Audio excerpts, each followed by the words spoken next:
ایک منشور دیا ہے. یہ جی ہم نے 15 نکاتی جو ہے نا یہ منشور پیش کیا ہے وارڈ نمبر 11. وارڈ نمبر 11 میں. ٹھیک ہے. سب سے پہلا یہ ہے کہ گرلز ہائی اسکول کے لیے درکار سٹاف کی منظوری. گڈ. کیونکہ ہمارے یہاں جو گرلز ہائی اسکول ہے اس میں سٹاف بہت کم ہے. ماشاءاللہ. اس میں ایک پین ہے صرف اور کلرک بھی نہیں ہے. اس کے علاوہ بھی پوسٹیں جو ہیں وہ ٹیچرس کی بھی نہیں ہیں.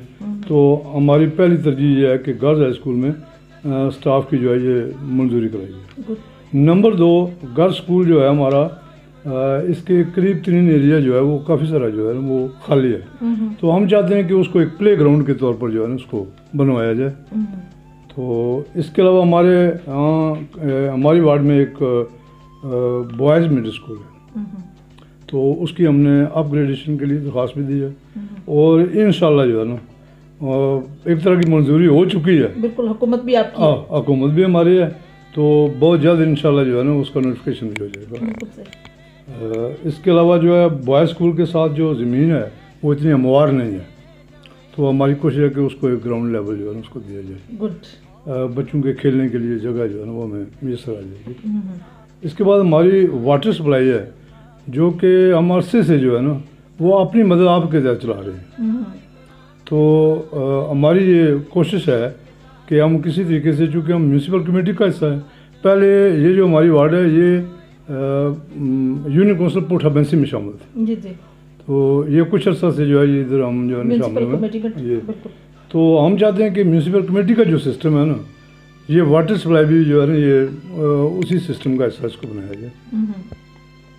اس کے علاوہ ہماری گلیاں جو ہیں یہ کچھ تو پختہ ہیں پہلے سے جو رہ گئی ہیں ان کو بھی انشاءاللہ ہم پختہ کرنے کا عزم رکھتے ہیں. بالکل سر.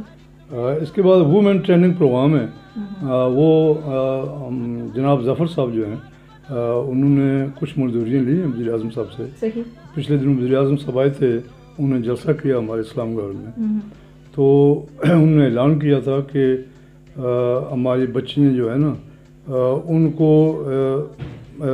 اس کو کیا بولتے ہیں سنتی جو ہے نا ٹریننگ جو ہے ان کو دی جائے. سلائی کڑھائی کا کام جو ہے ان کو سکھایا جائے اور ان کو باقاعدہ مہینے کے جو ہے نا وہ ان کو اخراجات بھی دیے جائیں گے انشاءاللہ. تو اس کے بعد ہمارے یہاں فلٹر پلانٹ جو ہے وہ ایک لگا ہوا ہے. ہماری کوشش یہ ہے کہ ایک اور جو ہے نا جگہ ان کو مل جائے. اس کے علاوہ اسٹریٹ لائٹس کا مسئلہ ہے وہ سارے جتنے بھی ہمارے ساتھی ہیں وہ اس پہ چاہتے ہیں کہ کسی طریقے سے ہماری اسٹریٹ لائٹس جو ہے وہ انشاءاللہ ہم کوشش کریں گے الیکشن کے فوراً بعد 6 مہینے سال کے اندر ہم اسٹریٹ لائٹ کا انشاءاللہ بندوبست کریں. تو اس کے علاوہ ڈسٹ بن جو ہے وہ میرے خیال میں کسی بھی وارڈ میں نہیں ہے. صحیح. ہمارے یہاں شہروں میں تو ہوتا ہے بازاروں میں. تو ہماری کوشش ہے کہ ہم اپنے جتنا بھی کنٹامینیشن گاربیج ہے اس کو ویسٹیج اس کا بنائیں. جی. اس کے بعد نادار افراد جو ہیں ویسے بھی ہم مالی معاملے لوگوں کی کرتے ہیں. زکوٰۃ خیرات جو ہے نا وہ ہمارے دوست احباب جو ہیں انگلینڈ سے وہ بیچتے رہتے ہیں. یہاں بھی جو صاحب حیثیت لوگ ہیں وہ بھی کرتے ہیں. ہم بھی کوشش کریں گے کہ ان کو کوئی ایسا طریقہ کار اختیار کیا جائے کہ ان کی پراپر مالی معاونت کی جائے. بہت اچھی بات. اس کے علاوہ بے گھر افراد جو ہیں ہمارے جو وارڈ نمبر 11 ہے کلیل بینسی اس میں 15 سے 20 کنبے ایسے ہیں جن کے پاس مکان بنانے کی جگہ نہیں ہے. اور اسپیشلی کچھ گھر تو ایسے ہیں جہاں 5 مرلے میں 5 بھائی رہتے ہیں. تو یہ ہم نے اپنے قائد ظفر علم صاحب سے بھی ریکویسٹ کی تھی. تو ہم پرزور جو ہیں ہماری سب سے زیادہ کوشش یہ ہے کہ ہم ان لوگوں کو ان کی آبادکاری کے لیے ان کو پراپر جگہ مہیا کی جائے. تو اس کے علاوہ بے روزگار نوجوان ہیں وہ تو اگر کہیں کہ ہم سب کو پرماننٹ جاب دیں گے محکمہ تعلیم میں دیں یا مختلف شعبوں میں دیں تو وہ تو بہت ہی ناممکن ہے.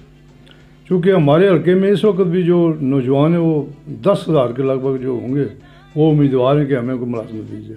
صحیح. تو اس کے لیے کوشش کریں گے کہ کچھ ایسے ادارے یہاں پر بن جائیں. ظفر صاحب سے بھی ریکویسٹ کریں گے کہ ان لوگوں کا اور تو کوئی ذریعہ معاش نہیں ہے. صحیح. یا تو انہیں قرضے وغیرہ دیے جائیں وہ اپنا کاروبار شروع کریں. تو بہرحال اس حوالے سے وقتاً فوقتاً ظفر صاحب سے بات بھی ہوتی رہی ہے اور انشاءاللہ ممبر بن کر مزید جو ہے نا ہم کوشش کریں گے کہ ماشاءاللہ بہت اچھا منشور آپ نے دیا. ماسٹر صاحب آپ جس طرح سے آپ نے بتایا کہ 2 امیدوار ڈفرینٹ پارٹی سے مسلم لیگ نون اور پیپلز پارٹی کے لیکن کنٹیسٹ کر رہے ہیں الیکشن آزاد, تو آپ کے جو سیاسی حریف ہیں مقابلہ آپ کو کس کے ساتھ نظر آتا ہے؟ مقابلہ میرا جو ہے وہ بابو مشتاق سے, جو مسلم لیگ نون سے. مسلم لیگ نون سے. صحیح. ویسے تو ہمارے حلقے میں یوں سمجھیں کہ پی ٹی آئی ایک طرف ہے اور باقی پی ڈی ایم پاکستان درس کی بنی صحیح مختلف جگہوں پہ. نہ صرف پاکستان کو ڈسا پی ڈی ایم نے, آزاد کشمیر میں بھی وہ ڈسنے کے لیے جو ہے وہ تیار بیٹھے ہیں, بلکہ مختلف منصوبے ان کے چل رہے ہیں. تو مختلف جگہ پر جو ہے نا وہ انہوں نے اپنے امیدوار بٹھائے ہیں. تو بہرحال یہاں پر بھی فی الحال تو پوزیشن ایسی ہے کہ شاید یہاں پر بھی وہ اپنا رنگ دکھانا شروع کر دیں, چھ میں کوئی چل رہی ہے. بہرحال میرا جو مقابلہ ہے وہ خاصتاً بابو مشتاق سے ہے.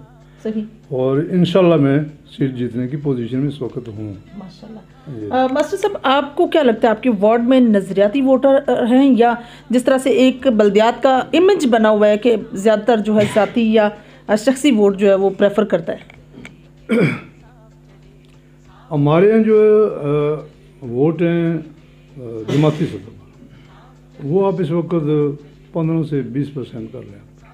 مطلب نظریاتی جو نظریاتی پی ٹی آئی کے لوگ, ٹھیک ہے, جس میں زیادہ تر تعداد جو ہے وہ ہمارے جو اوورسیز ہیں وہ بھی ہیں, مقامی سطح پر بھی ہیں لوگ جو کہتے ہیں کہ جی ہم نے ووٹ دینا صرف پی ٹی آئی کو دینا, ہم نے شخصیت کو نہیں دیکھنا ہے. ویسے ہماری وارڈوں میں جو ہے نا یہ سب سے زیادہ شخصیت کو دیکھا جاتا ہے مقامی سطح پر. بالکل صحیح. کہ جو الیکشن لڑ رہا ہے, کنٹیسٹ کر رہا ہے, آیا اس کا کردار, مختلف چیزیں جو ہیں وہ دیکھی جاتی ہیں. شخصیت کیسی ہے, اٹھنا بیٹھنا کیسا, لوگوں کے ساتھ ملنا گلنا کیسا ہے.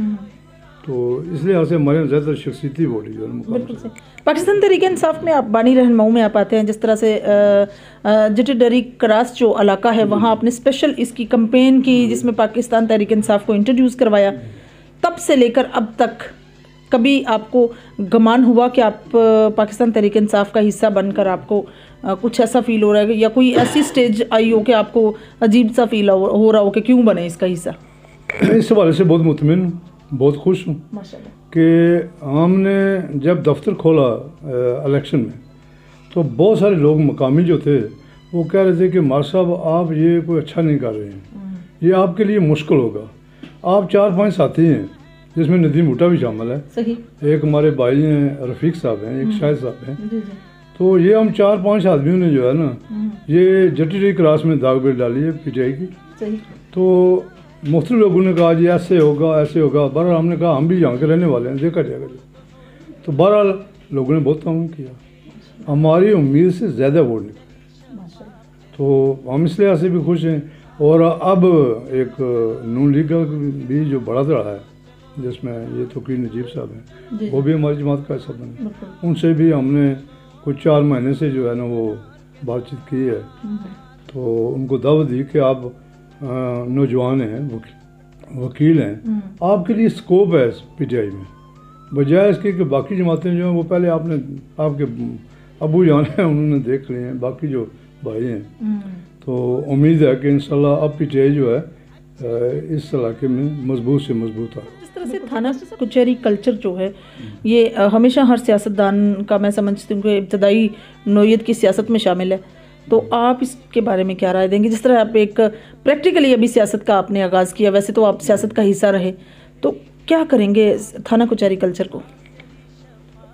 میری پہلی ترجیح ہوگی بس کہ میرا جو ہے وارڈ نمبر 11 ہے, یہاں پر کوئی ایسا کیس ہو جاتا ہے تو میری پہلی ترجیح ہوگی کہ بیٹھ کر جو ہے نا ان کے معاملات کو حل کیا جائے, بجائے اس کے کہ ان کو تھانے کے چکر لگوائے جائیں. چونکہ ہمارا تھانہ کلچر میں اس سے پہلے یہی ہوتا تھا کہ اگر کسی آدمی کے ساتھ کوئی زیادتی ہے یا زیادتی کرنے والا یا جس کے ساتھ بھی ہے, وہ جب تھانے میں جاتے تھے 2 اس کے ساتھ چلے جاتے تھے, 2 دوسرے کے ساتھ, اور وہاں ان غریبوں کو نقصان ہوتا تھا. تو میری پہلی ترجیح یہ ہے کہ کوشش کروں گا کہ ایسا واقعہ نہ ہو، اگر ہو بھی جائے تو مقامی سطح پر سوال کیا جائے۔ بہت اچھی بات۔ لاسٹ میں آپ اپنی علاقے کے لوگوں کو، وارڈ نمبر 11 کے لوگوں کو، ایسے لوگوں کو جو پاکستان تحریک انصاف کے نظریاتی لوگ ہیں، اور ایسے لوگ جو آپ کو شخصی طور پر، آپ ٹیچر ہیں تو آپ کی رسپیکٹ کرتے ہیں، یا ایسے لوگ جو آپ کو شخصی طور پر ایک علاقے کے مکین سمجھ کر آپ کو سپورٹ کریں، کیا پیغام دیں گے آپ؟ میرا سب کے لیے پیغام یہ ہے کہ زندگی موت اللہ کے ہاتھ میں ہے، اور جو ایک رب کو مانتا ہے نا، اس کو رب کے سامنے جھکنا چاہیے۔ میں اپنے تمام دوستوں سے یہ گزارش کروں گا، اپیل کروں گا کہ آپ اپنی خودداری میں رہیں، اپنا کام خودداری سے کریں، اور جھکنا نہیں ہے۔ نہ تو ہماری پارٹی کا یہ منشور ہے کہ جھکنا ہے، بلکہ ہماری پارٹی منشور ہے کہ جھکنا کبھی نہیں ہے۔ اگر جھکنا ہے تو پھر اللہ اور اللہ کے رسول کے سامنے جھکنا ہے، اور سچ بولیں، سچ کا ساتھ دیں، اور لوگوں سے ڈرنے کی ضرورت نہیں۔ جی تو ناظرین، یہ تھی ماسٹر محمد یوسف صاحب کی گفتگو جو آپ لوگوں نے سنی۔ منشور کے حوالے سے انہوں نے ایک باقاعدہ منشور دیا جس میں گراؤنڈ کی دستیابی، ٹیچرز کی جو ہے اویلیبلٹی سکولز کے اندر، اور کافی اور سکول کی اپگریڈیشن جو کہ بیسک رائٹس میں آتا ہے، یہ علاقہ مکینوں میں سب سے زیادہ فیمس سمجھا جاتا ہے، اور پریارٹی ہماری ایجوکیشن ہونی چاہیے۔ آبویسلی اگر ہمارا معاشرہ ایجوکیشن ڈپارٹمنٹ یا ایجوکیشن سے ریلیٹڈ ہوگا یا ایجوکیٹڈ ہوگا تو رزلٹ آبویسلی ڈفرینٹ نکلیں گے۔ اور ساتھ ہی پاکستان تحریک انصاف کے جس طرح سے وہ نامزد امیدوار ہیں، ایک مینیفیسٹو کے ساتھ آپ کے سامنے آئے ہیں، تھانہ کلچر کو فروغ نہیں دینا چاہتے، اور ایک علاقے کی بنیاد یہ ہے کہ پاکستان تحریک انصاف کی حکومت بھی ہے جے میں ووٹ کاسٹ کرنے سے پہلے 10 بار سوچیے گا کہ آپ کو کس کو ووٹ کرنا ہے، کیونکہ ووٹ آپ کا ضمیر کا حق ہے، اور میں سمجھتی ہوں کہ ضمیر کو کبھی بھی سودے بازی نہیں کرنی چاہیے، اور کبھی بھی ایسے نہیں کرنا چاہیے۔ انشاءاللہ میری اور آپ کی ملاقات ہوگی پھر کسی نئے پروگرام میں، تب تک کے لیے اجازت چاہتی ہوں۔ اللہ حافظ۔